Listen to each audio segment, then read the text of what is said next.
This is Saturday Sport on the 50th anniversary of England's World Cup win in 1966.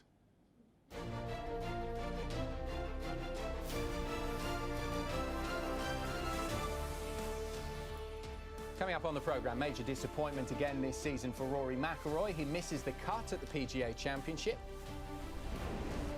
It's 2 weeks until the Premier League season kicks off, but the future for many big names is still far from certain. And we speak to an author about weird and wonderful football trivia, including how Lionel Messi's first contract at Barcelona was signed on a restaurant napkin. Welcome along to the programme. Jonny Gould is alongside me here in the studio to cast his eye over the day's sporting stories. Morning, Jonny. How are you? How are you doing? Very good, thanks. How are you? Good to have you alongside. There's plenty more to come from Jonny, but first to Formula One. And Lewis Hamilton will be aiming to extend his lead in the Drivers' Championship at the German Grand Prix. It's the last race before the summer break. Sky's Craig Slater is live in Hockenheim for us this morning. Good morning, Craig. So Nico Rosberg, fastest in practice, as we know, but Lewis Hamilton apparently not very happy at all. Can you tell us the latest, Craig? Yes, he could have a potential grid penalty in actual fact for after qualifying today because of an incident in that final practice session. He's got to go and see the stewards within the next 5 minutes, so he could be appearing out of the Mercedes motorhome any minute. This was the moment he was exiting the pits. It was an unsafe release, really. There's no other way of describing it. Romain Grosjean had to slam on the brakes. Now, Hamilton could be penalised because this would be his third reprimand of the season if he's given one. Now, that would mean a 10-place grid penalty for this race. And given that he's got a grid penalty almost certainly for the next Grand Prix as well, it would be a difficult little moment. He'd be letting Rosberg back in potentially, having just, as you've said, taken the World Championship lead. But very tight in terms of times in that last practice session. Rosberg quickest, but only by a few hundredths of a second. Daniel Ricciardo, the Red Bull, hot on their heels. And the top 6 cars separated by less than half a second too. So it could be exciting this afternoon, I think. Good fight for Paul here in Germany. And just a question on Rosberg. Craig, what can we expect from him today? Well, he won here the last time this race was held. He needs something to happen because the momentum has all been with Lewis. 5 wins out of the last 6 races. He is at home as well. He sets great store by his German identity, even though he only lived here for a matter of months before the family moved to Monte Carlo, where he was brought up. But yeah, if he can go into the summer break having reclaimed the lead, it will give him a chance to reset and refocus, and he'll think he'll be fighting with Lewis Hamilton on equal terms in the remaining races of the season. Some trouble as well, Craig, from Romain Grosjean. Yes, the Haas has really been quite unreliable recently. They had a great start to the year, but Grosjean seemingly with some kind of gearbox problem, preempting this spin into the grass and the gravel. They're examining that at the moment. It may well be that he needs a gearbox change, which would result in a penalty for him, but they're probably fringe points contenders, you would say here. This has been a better preparation for a Grand Prix for McLaren, amongst others, who may even have possibly the 4th best car here. It'd be nice to see Jenson Button and Fernando Alonso running nearer the front for once. OK, thanks, Craig. Don't forget qualifying from 1 o'clock, and we'll keep you right up to date with it here on Sky News, and you can watch it on Sky Sports F1. Let's talk golf now. Some big names will be missing in today's 3rd round at the PGA Championship at Baltusrol in New Jersey. Rory McIlroy has described his putting as pathetic after he missed the cut at a major for the 2nd time this season. Jonny, what did you make of Rory McIlroy's performance? Because it was slightly better for him yesterday. He did play better than the first day, yes, but not good enough from his standards. And all he needed was a birdie. And he missed by 1 shot, the cut, and he's got to go home and rethink about where he is in his career. It's just a mental situation. It's the 2nd time, as you say, in successive majors, contrasted to Jason Day, who's on course for retaining this title. World number 1, 7 birdies in 8 shots. He could have lent in one of those birdies. But it just goes to show just how vital and how minuscule the difference is between success and failure at the top of golf. We're seeing some of the lowlights really from Rory McIlroy's round. He was appalling, really, by his standards, but around the greens. He said that afterwards, it was quite an interesting quote, really, that if he'd given any other player in the field his tee shots, his drives, they would have been up near the top of the leaderboard. But the problem was, as we can see here, the putting and the chipping. What do you think was going wrong? Because it's so uncharacteristic for him. He's normally so good on the greens. It's entirely a mental situation, and I think that what he should do is take a leaf out of the book of some of the tennis players and hire someone who has played golf at the very highest level from the previous generation to work out exactly. It's such a mental game, golf. It's more difficult than tennis to dominate for long periods. You know, you really have to be someone very special like Tiger Woods was 10 or 15 years ago to dominate golf in the same way. And he's just run into a little bit of a problem in his career. And the way the American golfers are really, really taking that game to him, I think is probably affecting him as well. He's a long, long way from their form. Absolutely, a tough day for McIlroy. You mentioned the Americans there. Two of them lead the way. It's Robert Streb and Jimmy Walker, both on 9 under par. We must mention Robert Streb first. A 63 for him. He came out of nowhere, a fairly plodding first round. This is some of the shots from Streb's round. Fabulous golf from him. The depth of quality in golf never ceases to amaze me, particularly when you come to the American majors. I mean, it is home ground for them more than it is, I think, for our European golfers. It doesn't go well for the Ryder Cup, this, at the moment. I think that America is wagging its tail somewhat after a few years in the wilderness, and we're going to have a difficult time, I think, with the quality of American golfers are at the moment. Jimmy Walker, a player who's been there or thereabouts at some majors before. He's got plenty of top 10 finishes and plenty of wins on the PGA Tour. Do you think he might be a player who could claim his first major crown this week? He's got a major in him, definitely. But I think Jason Day is the man to stop. He's really on form. He's in contention. He's playing very good golf. I think he has to play conservatively over the weekend, and we may see a retention of the title. You mentioned Jason Day. These are some shots from his round. World number 1 in the mix as well. He's just 2 shots back from the joint leaders after a superb round of 65. The interesting thing about Jason Day, his entire family, his wife and his young son and him, were all quite ill coming into the tournament. They're suffering with sickness. I think they had to go to the emergency room at the hospital there, but he's managed to put that behind him and putting together a good round. And it's great consistency as well, Adam, because it's 7 birdies in 8 holes. And I mean, that is the sort of consistency. If he can have a good night's sleep, come back today and produce the same golf, he's going to take a lot of stopping. Plenty of other contenders producing some good rounds yesterday. Let's show you some of the action from them. This is Henrik Stenson, the Open champion. He's gone 67-67. He's 5th, just 3 shots back from the lead of Streb and Walker. And Stenson, a player, unlike McIlroy, who isn't particularly confident at the moment, Stenson is brimming with confidence. Stenson has been round for a decade, and he's been there or thereabouts, hasn't he, as a champion. I think we remember him winning on these shores, the British Masters, about 10 years ago, to sort of stake his claim and his name. And of course, with the Open Championship, this is a guy at the very highest level of his career as well. Jordan Spieth, we're seeing there, having to play that shot off the path, having to get fairly creative with some of his shots. He's gone 70-67. He's tied 13, 6 shots back. I know the American media piling the pressure on Jordan Spieth that he hasn't quite managed to really be able to produce his best golf this year, but he looks to be back in form at the moment. Yeah, he should be there. But again, this leaderboard is full of names, apart from Streb, I mean, who is obviously developing his name quickly. I mean, these are all sort of A-list celebrity golfing names. It's going to be a great, great final round tomorrow. Absolutely will be. Don't forget you can watch live coverage of the PGA Championship from Baltusrol. Day 3 starts live at 4 o'clock on Sky Sports 4 for you.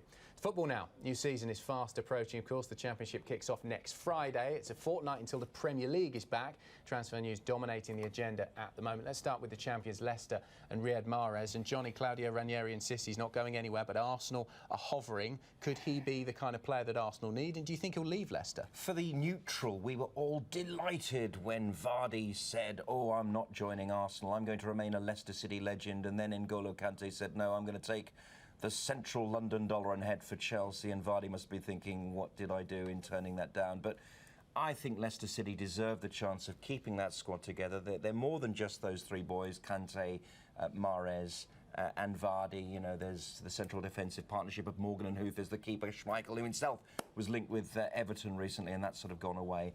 But I really hope that Mahrez does what Ranieri says. I mean, Ranieri is talking in hope rather than expectation, telling him to stay another season, because Mahrez is the real deal. He would fit into any major club anywhere else. But, you know, let's give Leicester City that Champions League opportunity. They haven't got to qualify. They will probably get through the first round of the Champions League proper, and who knows from there. I mean, they may get beaten in the next stage of it, but they will only get beaten if they lose the quality triumvirate that they had, which kind of pushed them to the incredible title last season. I'm very sorry that Kante joined Chelsea. But Very crucially, sorry. Jamie Vardy and Riyad Mahrez are still Leicester players Stick for in the there. moment. Stick in there. Let's move on to John Stones. Pep Guardiola confirmed Manchester City's interest in him a couple of days ago. £50 million appears to be the valuation. It doesn't look like Manchester City might be able to meet that, but they look like they might be able to go to 40 million.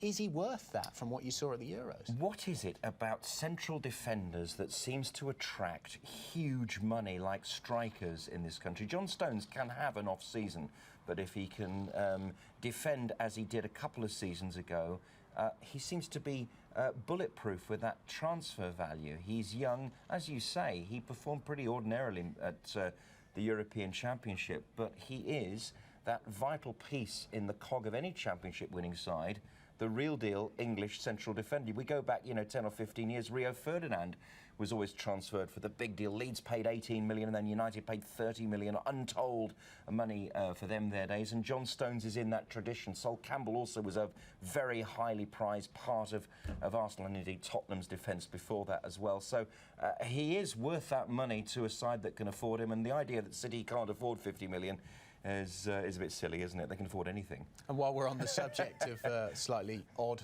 valuations of players, Paul Pogba, is he worth 100 million? It looks like that might happen. Oh, Fergie must be holding his head. He has sold a few epic players. I always think Gerard Piqué was a bit of a mistake as well, selling him off to Barcelona to become one of the great central defenders. Jaap Stam, he sold in a temper, didn't he, to Lazio all those years ago. But Pogba is a fantastic player, and Mourinho and Manchester United are building new dreams at Manchester United in a way that I don't think Louis van Gaal could.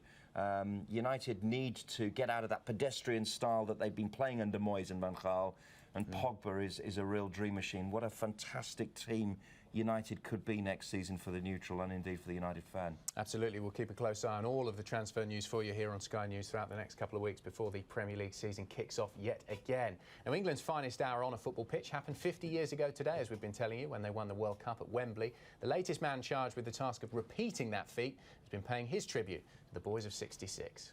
I think it's tremendously important, not just for football terms, for the whole country. I think it was a fantastic time at that time.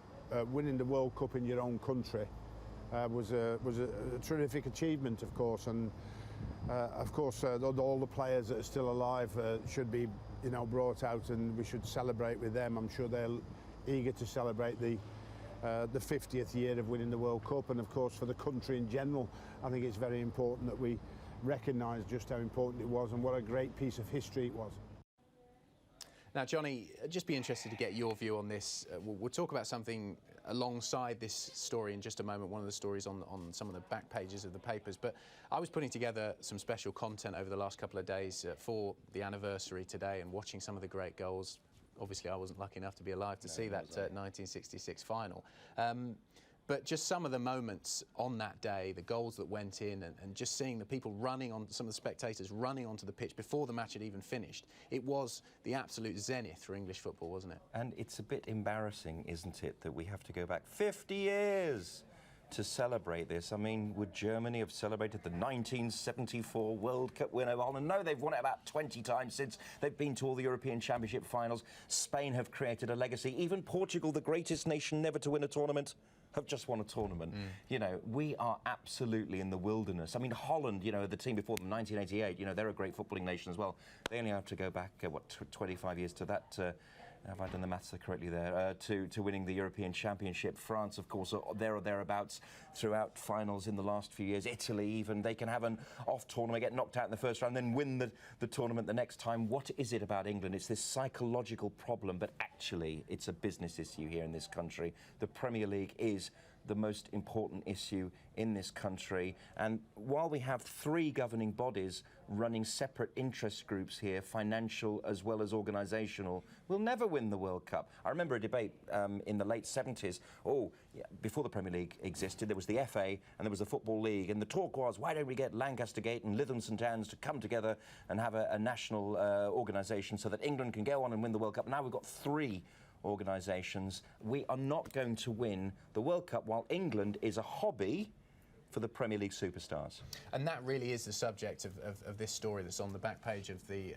Telegraph Sports section from Jonathan Lew. A really interesting article that brings on a lot of the points you've mentioned there. England disunited 50 years after English football's greatest triumph. The national game looks broken. Well worth a read this morning on the sports section of the Daily Telegraph. This is Saturday Sport on Sky News. Still to come, we'll be getting analytical. Stand by for some things you never knew about the beautiful game.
Welcome back to Saturday Sport here on Sky News. Jonny Gould is still with me here in the studio. Now, all of us sports fans love a good stat and fact. For example, have you ever wondered how fast a Cristiano Ronaldo free kick travels? Or which player has received the most red cards in his career? And which football kit contains the most colours? One man who knows the answer to those and lots more questions besides is John Andrews, author of this book here, The Beautiful Game, the infographic book of football. John, thanks so much for joining us here in the studio. Just tell us a little bit more about how this book came about. Well, we wanted to produce a football stats book, but we wanted to make it more interesting. So rather than just have the bare stats, and there are plenty of those in there. There are the top goal scorers, or who's won the World Cup, who's won the European Championship, that sort of thing. But we wanted to make it much more sort of visually exciting. So we've packed it with lots of graphics, lots of bar charts, tables, flow diagrams, amazing player portraits from an artist called Daniel Nayari in there. Lots of colour, lots of fun, and want to put lots of sort of quirky stuff in that people might not have known about. Like we've got a first 11 of bald footballers, the best bald footballers ever. Footballers who've acted, footballers who've released pop songs, like Gaza getting to #2 with Lindisfarne, really surprising stuff. Footballers with tattoos. I'm sure that was a fairly competitive first 11. Yeah. How about footballers without tattoos? They're in the minority now. We could come on to that. If we're talking about, the two gentlemen we're going to talk about, top footballers, then that'll come into it. You mentioned the two top players there. One of the most intriguing pages of the book, really, for me, centres on the simple question, who's better, Lionel Messi or Cristiano Ronaldo? I'm sure the subject of plenty of debates and pubs and I think so, living yes. rooms. I think in a way it's sort of pointless debate because they're both the best footballers, so just enjoy them for their different qualities. And in a way, does it matter who's best or not? You know, they're both fantastic to watch. So I probably slightly prefer Messi. But, well, I had this little prediction that though Messi won all the Ballon d'Ors in a row, that it would be Ronnie who would win the final one out of the two of them. I just think athletically he is more of a specimen, whereas Messi is more of a team player. I think Ron is the Duracell battery. He'll last longer. Yes, even though he's older. Yes, yeah, as you say, yes, he is the perfect physical specimen, and he knows it as well. Isn't he? So that's true. That's the thing. Yes, he's tall. Yes, he's athletic. He's strong. Messi, he's that classic sort of low centre of gravity dribbler like Maradona. I get the impression that if he stopped training, it wouldn't be a good day. We might go like Maradona and get a little bit that sort of a bit large and other things as well. Probably not, because he seems, you know, a modest and sensible kind of guy. Yeah. On that page where you compare Messi and Ronaldo, what are some of the interesting statistics or numbers that jumped out at you when the comparison is made? I think what jumped out, I mean, we took a snapshot of 5 years. I mean, you have to with a book, because unlike the internet, you can't update facts the whole time. So we took a sort of 5-year period of their careers. And what came out of it was how similar their figures were. You know, almost the same number of appearances, almost the same number of goals. This was from 2009 to the end of 2014. And Messi at that point had scored 259 goals in La Liga. Ronaldo had scored 256. Also, almost the same number of goals from inside the box, outside the box, similar number of penalties taken, free kicks. So remarkably similar, although they're very different physiques. But there are some differences. I mean, Messi is very much a left-footed goal scorer, so he scores about 80% of his goals with his left foot. Ronaldo scores about 70% of his goals with his right foot. Ronaldo scores more headers. I mean, he's 6'1", Messi is 5'6.5". So, and also Ronaldo has this ability to spring from a standing start, which is remarkable. I think we saw that in European Championships. He scored a goal. He can just leap. So there's a difference there. Also, we're talking about tattoos. Messi has loads of tattoos, increasing number. They're quite sudden. They've appeared sudden. I know. He's really embraced it in a big way. Ronaldo has no tattoos at all. Body's beautiful. Because he's a blood donor. Right. So therefore, I mean, you can still possibly have tattoos for a blood donor, but it's frowned upon, and you're advised not to do it. So so although he's a vain bloke, he does give blood. So he's literally a vain bloke. Yeah. Just very quickly, because we teased it earlier on in the show, this restaurant napkin, rather valuable restaurant napkin. Can you just tell us quickly about that story? Yeah, well, basically, Messi was signed up when he was 13 years old, so he didn't have much say in it. And the deal was done, I think in a sort of Barcelona restaurant, and it was the contract was made there and then on a restaurant napkin. So this is probably the most valuable napkin in I've got to say, history. if I'd been presented with him in a restaurant near Aston Villa and we didn't have anything white to hand, I would have taken my pants off to sign him, definitely. Well, I wonder where that napkin is now. I just thought before we go, we'd do a little Ask Johnny quiz section, see how good his statistics knowledge is. First question, Johnny. Who scored the fastest ever hat-trick? Right. Now, I was at a game where a record, I think, may still be held. It might have just been beaten. But Gary Shaw scored a hat-trick in a very quick space of time for Shrewsbury at Bradford City in the late 80s. Is that a record still held by Gary Shaw? Not that I'm aware of. I mean, the record I found was 90 seconds. Right. A chap called Tommy Ross playing for Ross County against Nairn County in 1964 in a Scottish Highland League game. Right. So it was a professional game. Okay. And Ross County won 8-1. Oh, so that's 90 seconds. For the boys at Station Park, they've got over it now. Right. Poor old Gary Shaw. Gary's was a bit slower. Another interesting one. Who holds the world keepy-uppy record? It certainly isn't me. I can only do about 5. But what's your guess? I think it's my brother Ash who did it in the garden last week. 45 he did. Yeah, correct. No, there you go. No, it's a chap called Dan Magnus, who's not a footballer. He's what he calls himself, a professional freestyler. Right. And he kept the ball up for 26 hours in Hong Kong in 2010. That's outrageous. Just using his feet, legs, and head. Also, the same year, he walked 36 miles around London while doing keepy uppy, and visited all 5 London Premiership clubs. Did he? On his way. Yeah. He couldn't take a selfie though, could he? Not really, no. No, it'd be a bit difficult. There's another one, I can't remember his name, who actually did keepy up. There's a video of it. Did keepy up at his wedding. So he comes in. He's another of his professional freestylers. It was Gareth Bale, wasn't it? So he did it all the way through the wedding, and at the altar he did keepy uppy as well. Just one more very quickly before we go. Where is the world's oldest football club? Right, is that not Sheffield FC? It is, yes. Right. You got one right. Hey, do you know what year? Music. 1860? 50, 57? 57. Oh! In off the crossbar. There we go. I'll give you that one, Johnny. I'll have that. That's all from us, unfortunately. We've all we've got time for. Thanks to our guests, the 2 Johnnies, Jonny Gould, John Andrews, for joining us here in the studio. Thanks so much to both of you. Don't forget, you can see more live now on Sky Sports News HQ, and we'll be back with another update very soon.